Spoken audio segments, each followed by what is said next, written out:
Now let us proceed with the discussions about the installation procedures for the strain gauge. So far, we have covered the surface treatment, strain gauge installations, adhesive curing, strain gauge installation check, as well as the lead wire connection. Our next step now, it will be applying coating onto the strain gauge in order to protect the strain gauge. In these videos, we're going to cover the procedures of applying coating onto the strain gauge. First, you need to know that there are various types of coating. Different types of coating have different functions and applications. Some protect the strain gauge against moisture or water. Some protect against oil. Some protect against low temperature or high temperature. And some even provide physical protections to the strain gauge. The applications of the coating, it will be very much dependent on the environment which the strain gauge is to be used. There are two ways to provide coating to the strain gauge. We have single layer coating and also multi-layer coating. Single layer coating means that only one type of coating is provided.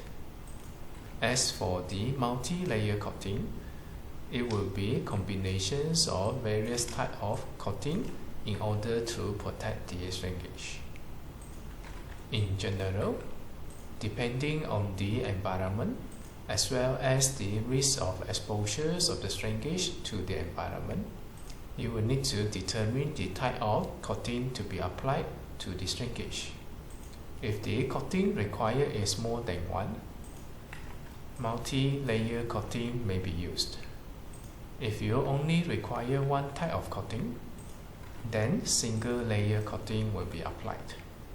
Now, depending on the numbers of coating that you need to apply to the strain gauge. The first coating, it will be the coating that applied directly on the surface of the strain gauge. The second and third coating, it will be the subsequent coating layer after the first coating. To ensure good protections of the strain gauge, multi-layer coating is recommended.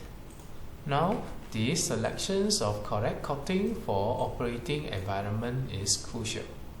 Not only that, the correct application method is also important to ensure a good strain gauge coating. This is provided that the strain gauge has already been properly installed before applying the coating. You need to apply the coating carefully and follow the standard procedures of applying the coating to secure the protections against the environment. First, you will need to clean the test specimen surface. Carefully clean the test specimen surface with industrial tissue or cloth, damp with a small amount of solvent such as acetone.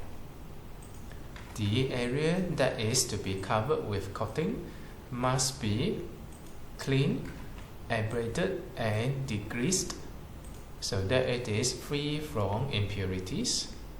This is important to ensure the coating bonds with the test specimen surface properly. You also need to ensure that the seal between the test specimen and the coating is impervious to moisture. There shouldn't be any space or room for the penetrations of the external substances through the coating and contact with the strain gauge. Next, you will need to dry the strain gauge, adhesive and also the lead wire. Immediately before you apply the coating, always dry the area that you intend to coat with hot air from the heat gun so that all moisture is removed. This one is to ensure that no moisture lay on the strain gauge before coating. If there are moisture on the surface of the strain gauge, even though you done the coating, the moisture will remain on the surface of the shrinkage underneath the coating. This may subsequently corrode the sensitive elements on the shrinkage and also influence the resistance of the shrinkage. As a result, the measurements of the strength, which is based on the changes of resistance as detected by the shrinkage, may not be accurate. Next, it will be the coating work. Apply the coating thoroughly over the entire area.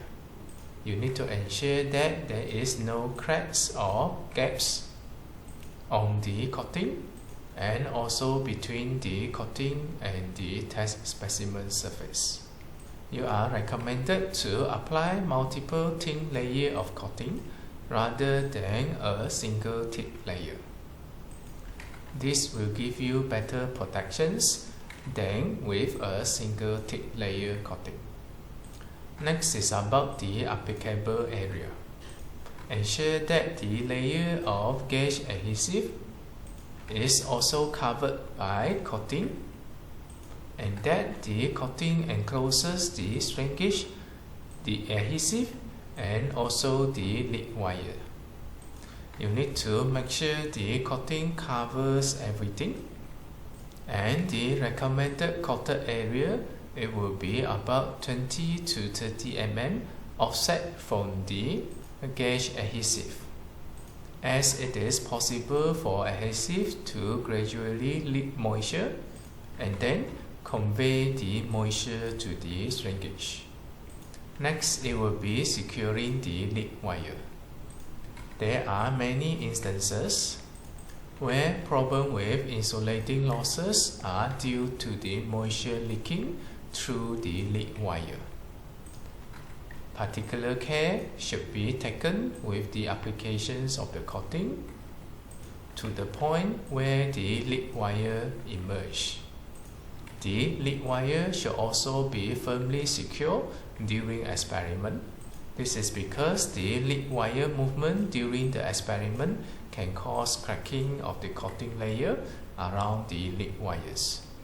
What you see in terms of the procedures of applying coating, every single step carries a purpose.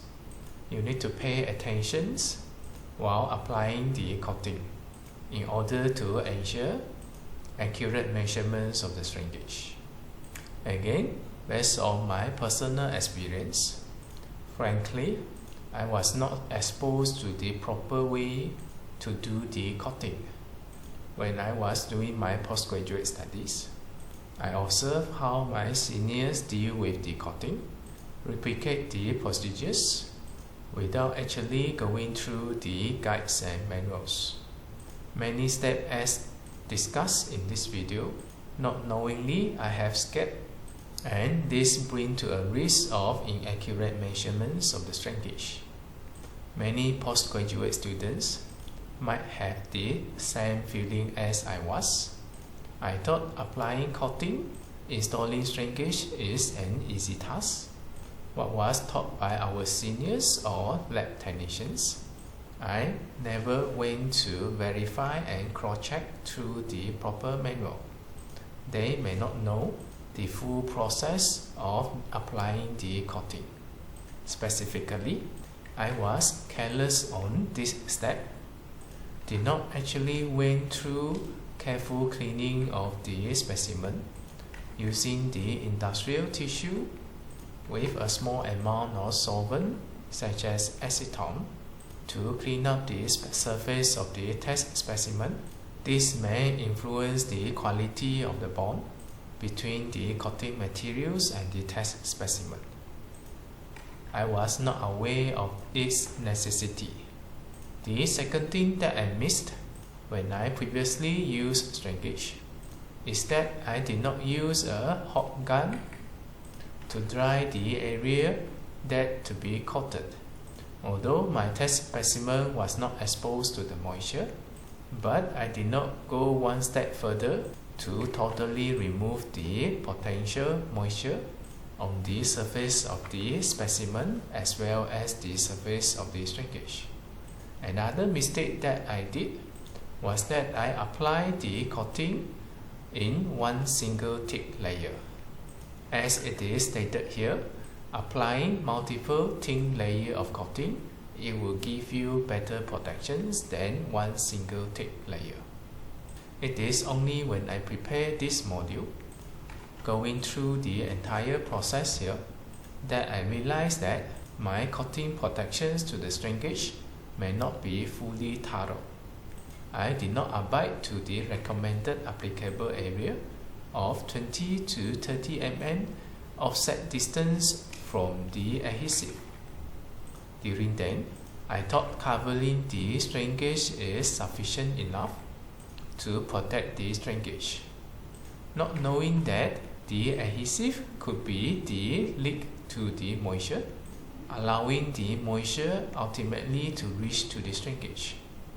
Lastly, I also did not pay much attention at the joint of the lead wire, where the coating material should also be applied to prevent the leakage of the moisture through the lead wire to the strain gauge. Now that I realize that applying coating onto the strain gauge may seem to be easy, but it is complicated actually. So many things that we need to be careful in order to ensure a good insulations as well as the protections to the strain gauge.